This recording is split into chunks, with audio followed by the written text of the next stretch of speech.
தந்தையின் தாயே இறைவா, இறை மகனே இறைவா, தூய ஆவி இறைவா, உம்மை புகழ்கின்றோ. அன்புருவான இறைவா,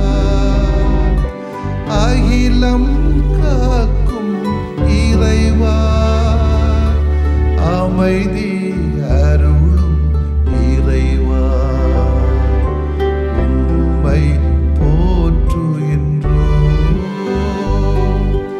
நெஞ்சில் சுமக்கும் இறைவா, நீதியில் நிறைவே இறைவா, சுமை தாங்கியே இறைவா, புகழ்ந்து போற்றி ஆராதிக்கின்றோம்.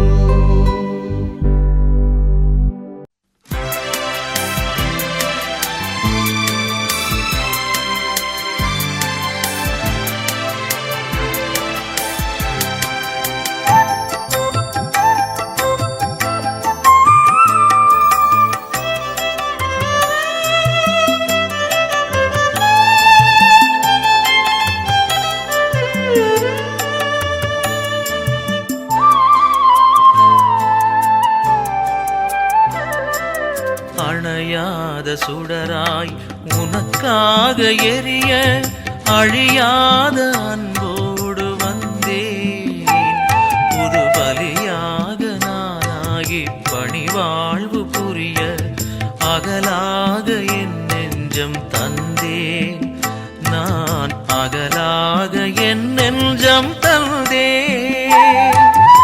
அணையாத சுடராய் உனக்காக எரிய அழியாத அன்போடு வந்தேன்.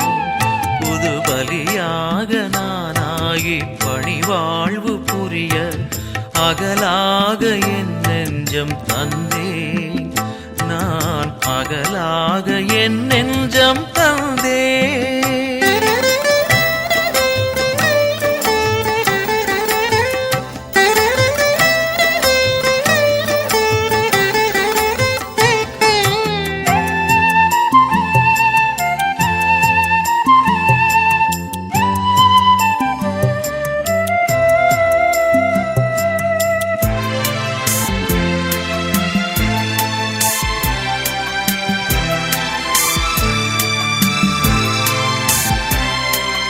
அழகான இதயம் நீ தந்தது, அதில் வழிந்தோடும் மொழியும் உன் அன்பானது.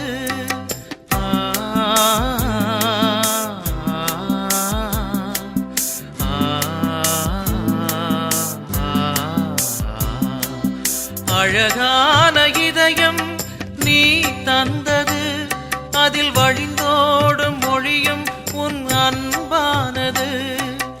அன்பாவும் அன்பே என் வாழ்வாகிட, அன்பாவும் அன்பே என் வாழ்வாகிட, இனி எனதான எல்லாமே உன் சொந்தமே. அணையாத சுடராய் உனக்காக எரிய அழியாத அன்போடு வந்தேன்.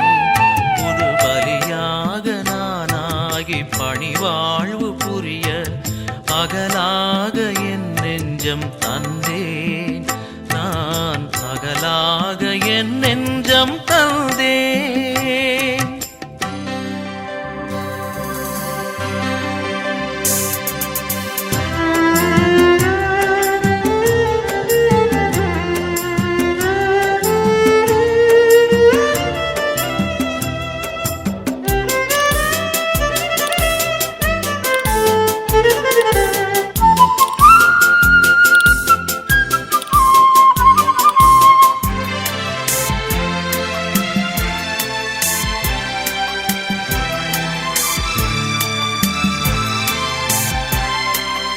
எழிலான உலகம் நீ படைத்தது, அதில் அசைந்தாடும் தென்றல் உன் புகழ் பாடுது.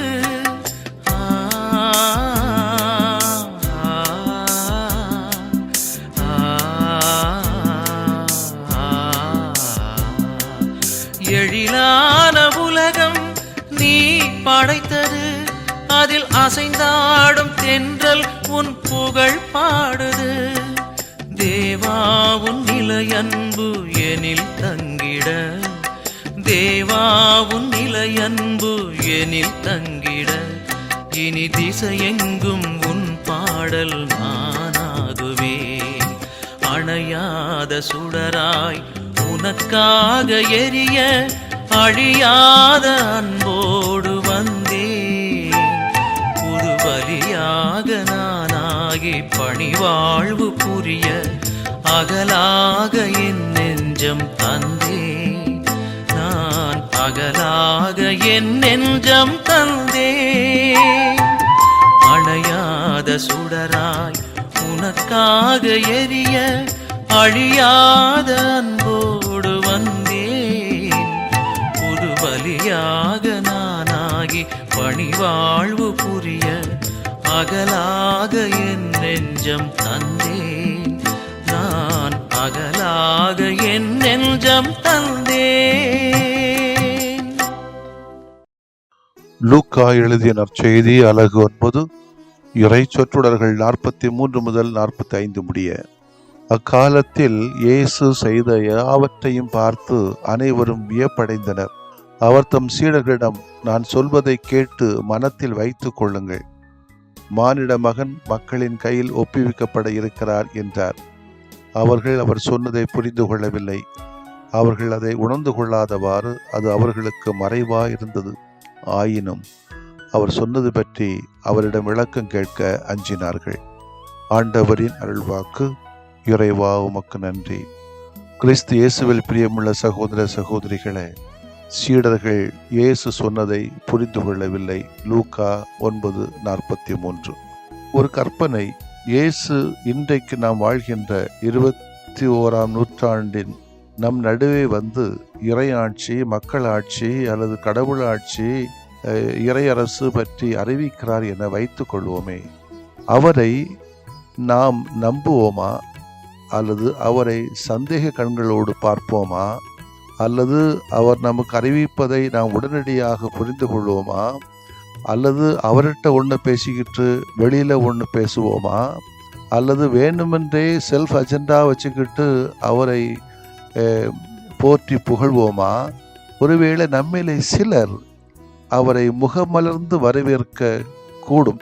வேறு சிலர் அவர் கூறுவது ஏற்கத்தகாது என ஒதுக்கக்கூடும். இன்னும் சிலர் அவர் என்ன சொன்னா எனக்கென்ன என்று கூட இருக்கலாம். இன்னும் சிலர் அவர் கூறுவதை புரிந்து கொள்ள முயன்றாலும் அவர் வழங்கும் செய்தி தங்கள் அறிவுக்கும் அப்பாற்பட்டதாக உள்ளது என நினைக்கக்கூடும். இன்னும் ஒரு சிலர் இதனால எனக்கு என்ன பயன் என்று கூட ஒதுங்கி போகலாம். இன்னும் ஒரு சிலர் இந்த இறையாட்சி கூட இவரு கூட சேர்ந்துட்டா நமக்கு ஏதாவது பைசா கிடைக்காதா, பாக்கெட் நிறையுமா, வீடு கட்டலாமா, நிலம் வாங்கலாமா என்று கூட சிலர் நினைத்து அவரை கூட சேரலாம். அவரை கூட சேர்ந்துக்கிட்டு அவர்கிட்டையும் ஒன்று பேசிக்கிட்டு, அரசாங்கத்தையும் ஒன்று பேசிக்கிட்டு, வெளியிலையும் ஒன்று பேசிக்கிட்டு, அப்படி நல்ல புலவல் நடிக்கிற ஆட்களும் இன்னைக்கு சமூகத்தில் இருக்கலாம். இயேசுவை பின் சென்ற சீடர்களுக்கு ஏற்பட்டதும் இத்தகைய அனுபவமே. அவர்களுடைய எதிர்பார்ப்புகளுக்கு ஏற்றதாக இயேசு செயல்படாத நேரங்கள் இருந்தன. அப்போது சீடர்கள் இயேசு கூறியதை புரிந்து கொள்ளாமல் திணறினார்கள். இயேசு கடவுளின் பெயரால் வந்திருக்கிறார் என்பதை சீடர் ஏற்றுக்கொண்டாலும் அவர் வெற்றி வாகை சூடுகின்ற ஒரு மெசியாவாக இல்லாமல் துன்பங்கள் அனுபவித்து ஒரு குற்றவாளி போல கொலை தண்டனைக்கு ஆளாக போகிறார் என்பதை கனவிலும் எண்ணி பார்க்கவில்லை. எனவே இயேசு தாம் அனுபவிக்கப் போகிற துன்பங்கள், பாடுகள், சாவு பற்றி பேசிய போதெல்லாம் சீடர்களின் அறிவுக்கு அது எட்டவில்லை. சிலுவையில் அறையப்பட்டு அவமான சாவை இயேசு ஏன் ஏற்றார் என்பது இன்றைக்கும் புரிந்து கொள்ள இயலா புதிராகவே உள்ளது. இங்கேதான் கடவுளின் வல்லமை தீமையின் அடக்குமுறைக்கு முன் மண்டியிடுவது போல நமக்கு தோற்றமளிக்கிறது. மனித மதிப்பீடுகளின்படி பார்த்தால் இயேசுவின் சாவு ஒரு பெரும் தோல்வியில்தான் முடிந்தது. ஆனால் கடவுளின் பார்வையில் சிலுவை ஒரு வெற்றியின் சின்னம். இன்றைக்கு கூட இந்த மண் தோண்டுகிற விஷயத்துல கூட ஒரு சில பேர் கேட்டாங்க, நம்மெல்லாம் கருத்து கேட்பு கட் பண்ணிட்டாங்க, அப்புறம் கலெக்டர் ஆஃபீஸிலேருந்து இந்த மீனவர் கோரிக்கை மனு கொடுப்பதையும் ஸ்டாப் பண்ணிட்டாங்க. எனவே நம்ம தோற்று போனோமோ என்று நம்முடைய பார்வையிலே யோசிக்கிறோம். அது ஒரு வகையில் நியாயமாக இருக்கலாம். ஆனால் முன்னெடுப்புகள் முயற்சிகள் நேர் நிலையிலே இருக்கின்ற பொழுது அது நிச்சயமாக வெற்றி பெறும் என்பதுதான் நம்முடைய நம்பிக்கையாக இருக்கிறது. எனவே அது இறைவனுடைய பார்வையிலே அது வெற்றிக்குரிய அறிகுறியாக நாம் எடுத்துக்கொள்ளப்பட வேண்டும் என்பதுதான் இன்றைக்கு நமக்கு தருகின்ற ஒரு சிந்தனையாக இருக்கிறது. இயேசு தாம் அனுபவிக்க போகிற இந்த சாவுகள் எல்லாம் சீடர்கள் அறிவுக்கு அது எட்டவில்லை. சிலுவையில் அறையப்பட்டு அவமான சாவை இயேசு ஏன் ஏற்றார் என்பது இன்றைக்கும் அவர்களால் புரிந்து கொள்ள முடியல. இங்கேதான் கடவுளின் வல்லமை தீமையின் அடக்குமுறைக்கு முன் மண்டியிடுவது போல நமக்கு தோற்றமளிக்கிறது என்பதை நான் திரும்ப திரும்ப என்னால் சொல்ல முடியும். மனித விழுமியங்கள் அல்லது மதிப்பீடுகளின்படி பார்த்தால் இயேசுவின் சாவு ஒரு பெரும் தோல்வியில்தான் முடிந்தது என்றுதான் எல்லோரும் சொல்கிறார்கள். ஆனால் கடவுளின் பார்வையிலே சிலுவை ஒரு வெற்றியின் சின்னம். அதுதான் உண்மை. கடவுளின் அன்பு மனித அறிவின் எல்லைகளுக்கு அப்பாற்பட்டது என்பதை இயேசுவின் சிலுவை சாவு சுட்டி காட்டுகிறது. சிலுவையில் தொங்கி இறந்த இயேசு சாவின் மீது வெற்றி கொண்டு உயிர் பெற்றெழுந்தார் என்பதை அனுபவ முறையில் சீடர் எப்போதுமே உணர்ந்தார்களே. அப்போதுதான் அவர்கள் சிலுவையின் பொருளை ஓரளவேனும் புரிந்து கொள்ள தொடங்கினார்கள். இன்று வாழ்கின்ற நமக்கும் சிலுவை பற்றிய அறிவு ஆளப்பட வேண்டும், அனுபவப்பட வேண்டும். கடவுளின் அன்பு நம்மை வழிநடத்துகிறது என நாம் நம் அனுபவத்தில் உணர்ந்தால் மட்டுமே சிலுவையின் பொருளை நாம் ஓரளவேனும் புரிந்து கொள்ள முடியும். அப்படி என்றால் மட்டும்தான் இயேசுவையும் தெரிந்து கொள்ள புரிந்து கொள்ள முடியும். இந்த அனுபவத்தை தான் இன்றைக்கு நினைவிலே நாம் வைக்கக்கூடிய புனித வென்சஸ்லாஸ் மறைசாட்சி நமக்கு நினைவுபடுத்துகிறார். இயேசு எத்தகைய சூழ்நிலையில் தன் நிலைப்பாடை வைத்துக் கொண்டார். ஏழை எளிய இல்லாத வறியப்பட்ட மக்களோடு, முகவரி இழந்த மக்களோடு தன்னை ஐக்கியப்படுத்திக் கொண்டார். எனவே இயேசு கொலை செய்யப்பட்டார் என்று சொன்னார்.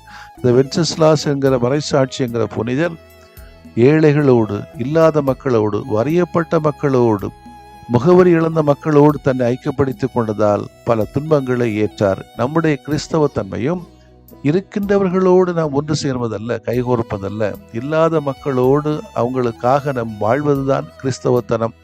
அதற்காக முயற்சி எடுப்போம். ஆமேன். மன்றாடுவோமாக. இறைவா, சிலுவை சாவின் வழியாக இயேசு எங்களுக்கு கற்பித்த பாடத்தை நாங்கள் ஒவ்வொரு நாளும் கற்று அறிந்திட எங்களுக்கு அருள்தாரும். ஆமேன்.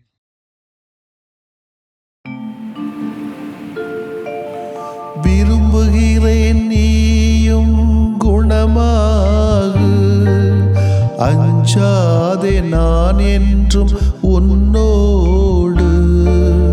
விரும்புகிறேன் நீயும் குணமாகு, அஞ்சாதே நான் என்றும் உன்னோடு.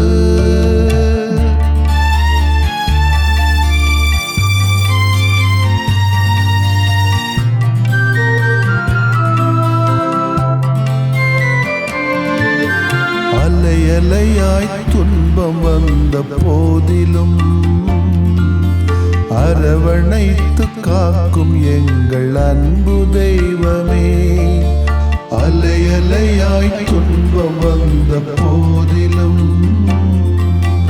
அரவணைத்து காக்கும் எங்கள் அன்பு தெய்வமே.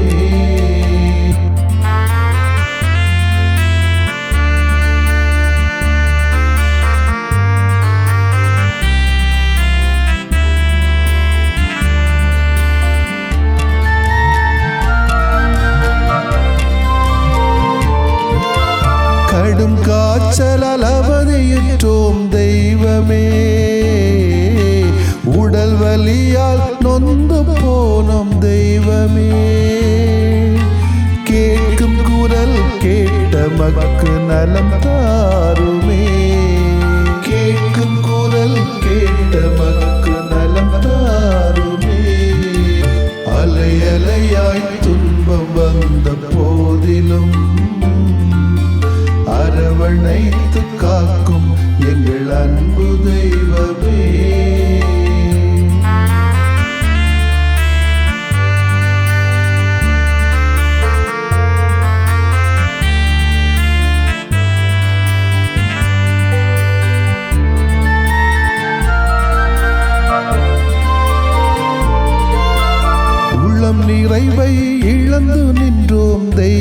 தெய்வமே,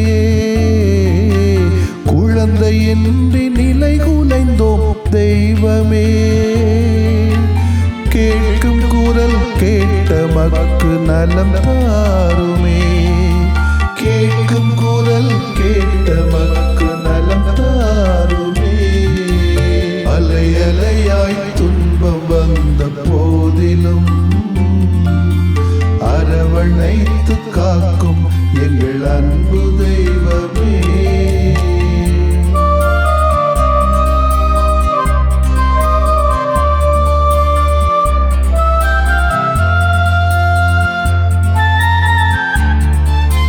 குடி போதையில் பேதையானும் தெய்வமே, குடும்ப மகிழ்வை குலைத்து விட்டோம் தெய்வமே, கேட்கும் குரல் கேட்ட மக்கு நலம் தாருமே, கேட்கும் குரல் கேட்ட மக்கு நலம் தாருமே. அலை அலையாய் துன்பம் வந்த போதிலும் அரவணைத்து காக்கும் எங்கள் அன்பு தெய்வமே.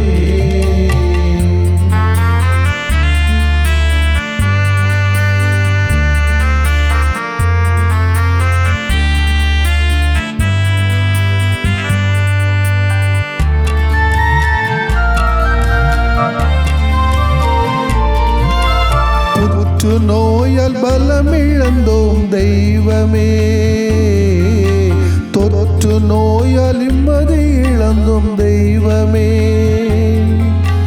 கேட்கும் குரல் கேட்ட மக்கு நலம் தாருமே, கேட்கும் குரல் கேட்ட மக்கு நலம் தாருமே. அலை அலையாய் துன்பம் வந்த போதிலும் அரவணைத்து காக்கும் எங்கள் அன்பு தெய்வமே. அலை அலையாய் துன்பம் வந்த போதிலும் அரவணைத்து காக்கும் எங்கள் அன்பு தெய்வமே.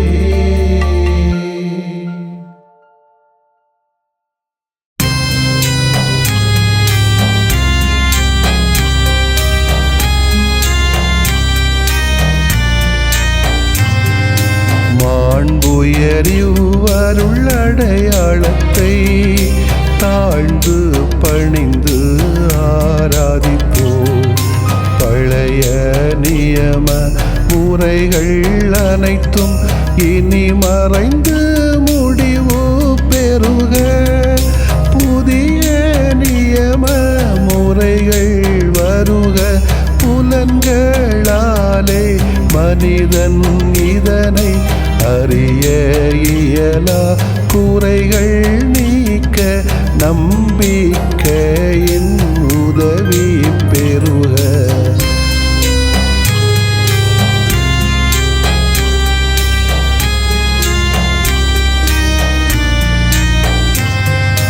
தந்தை அவர்க்கும் மகன் அவர்க்கும் புகழ்ச்சியோடு வெற்றியாக்கும்.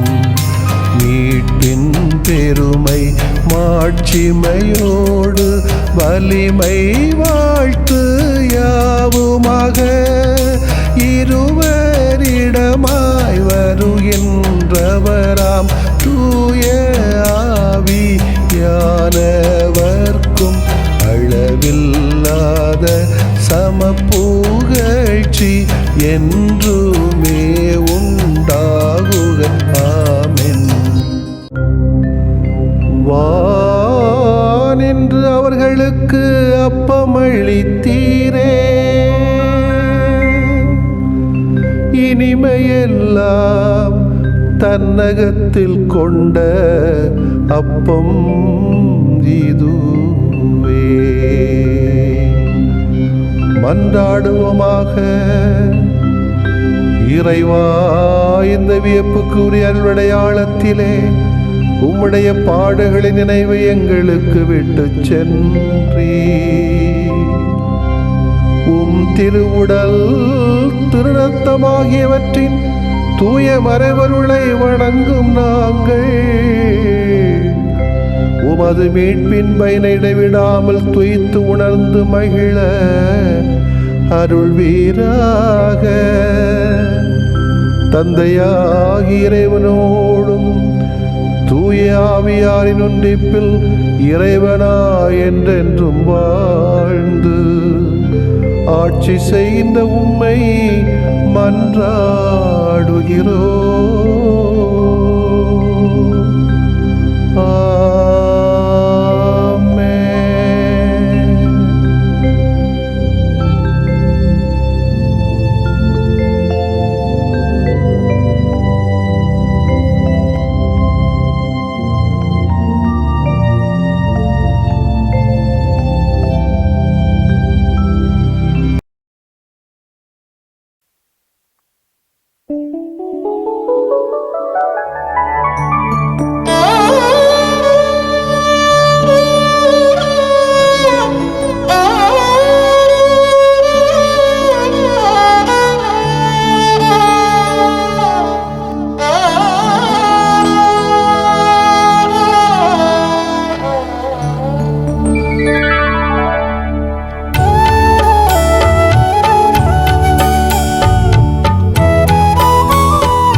அன்பு மொழியில் அகத்தின் ஆழத்தில் அதிரும் தாளத்தில் மகிழும் யாகத்தில் முகிழும் ராகத்தில் மங்கள சந்தத்தில் மலரும் பாடல். அழகு தமிழில் அன்பு மொழியில் அகத்தின் ஆழத்தில் அதிரும் தாளத்தில் மகிழும் யாகத்தில் முகிழும் ராகத்தில் மங்கள சந்தத்தில் மலரும் பாடல்.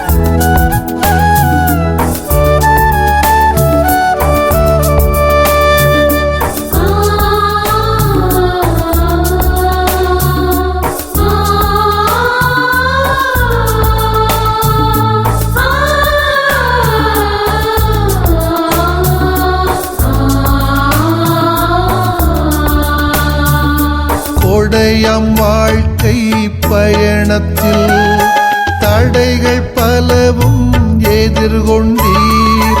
படையாய் பலரும் எதிர் நின்றும் உடைமை என்றீர் இயேசுவை.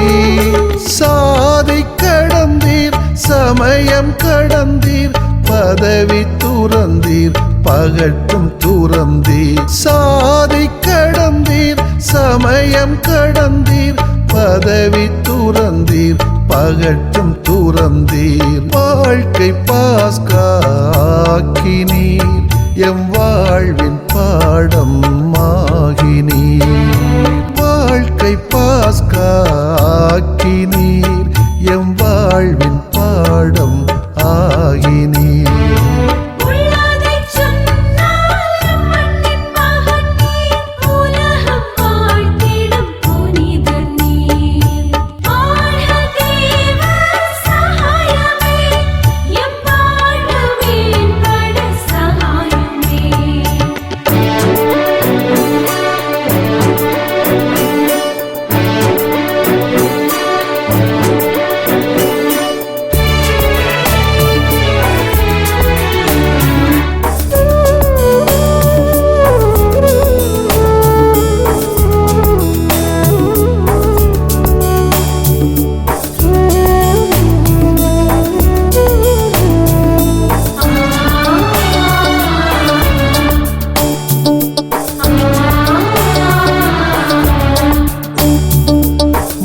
பயம் கிறிஸ்தவம் ஏற்றதால் கரையாய் குறைகள் சாற்றி நீர் சிறையில் அடைந்தும் சினமின்றி இறையின் அன்பில் ஆழ்ந்தீர் சுற்றம் மறந்தீர் சுகம் மறந்தீர் உடலும் இழந்தீர் உயிரும் இழந்தீர் சுற்றம் மறந்தீர் சுகம் மறந்தீர் உடலும் இழந்தீர் உயிரும் இழந்தீர் உண்மை தேடலில் நிலை நின்றீர் அதில் உம்மை பலியாய் விலை தந்தீர் உண்மை தேடலில் நிலை நின்றீர் அதில் உம்மை பலியாய் விலை தந்தீர் அழகு தமிழில் அன்பு மொழியில் அகத்தின் ஆழத்தில் அதிரும் தாளத்தில் மகிழும் யாகத்தில் முகிழும் ராகத்தில் மங்கள சந்தத்தில் மலரும் பாடல்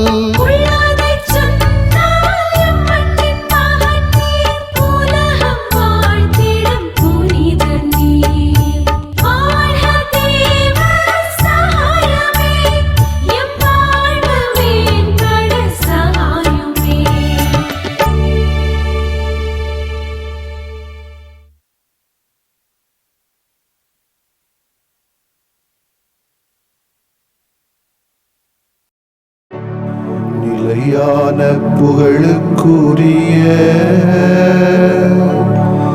தூய இறை நன்மைக்கு எல்லா காலமும் தொழுகையும் புகழும் போற்றியும் ஆட்சிமையும் உண்டாக கடவது போற்றியும் ஆட்சிமையும் உண்டாக கடவது. தந்தை மகன் தூய் ஆவியாரின் பெயராலே ஆமென்.